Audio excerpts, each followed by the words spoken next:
Officer Rick Meyers, a man who believed he was the law, thought he was untouchable. "Know your place," he sneered at the quiet woman in the courtroom, laughing with his partner, a sound full of malice. But he just made the single biggest mistake of his career. That woman was Amara Hill, the new Director of Homeland Security. She wasn't just there to observe, she was there to hunt. It had all started just hours earlier. Amara's brother, Elijah, a respected county legal officer, and was unjustly pulled over for nothing more than driving while black. Officers Meyers and Brody didn't see a man of the law. They only saw a target. They brutally assaulted him and callously planted evidence. They fabricated a despicable story of him assaulting an officer. With Elijah framed and his life in ruins, they believed it was just another day at the office. They were fatally wrong. Back in the courtroom, the officers openly mocked Amara with staggering arrogance.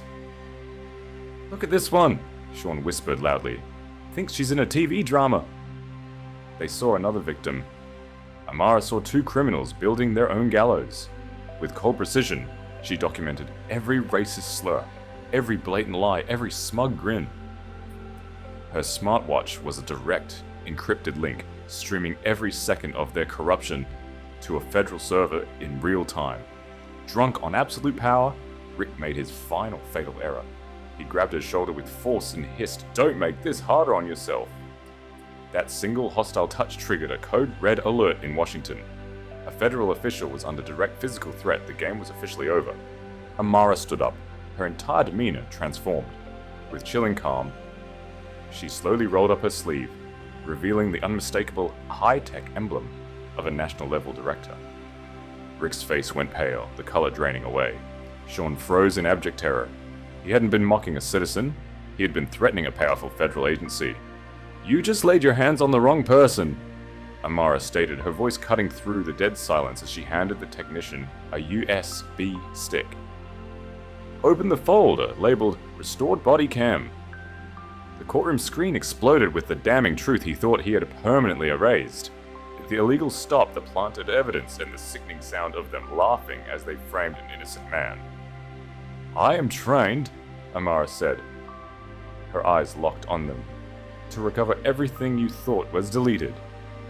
She then produced a second USB stick, this one filled with audio of their racist venom, calling citizens a lower breed. Before they could even process their defeat, the doors burst open. Federal agents swarmed in. The very same handcuffs Rick had used on Elijah were now snapped onto his own wrists, then Shawn's. Their vile empire of corruption crumbled in less than 5 minutes. As he was dragged away, a terrified Rick finally screamed, "Who are you?"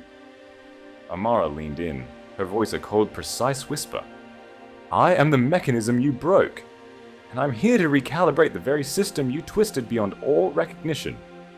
This wasn't just about two corrupt cops. It was the beginning of a federal storm. Justice, it turns out, does not always wear a badge. Sometimes, it wears a purple suit.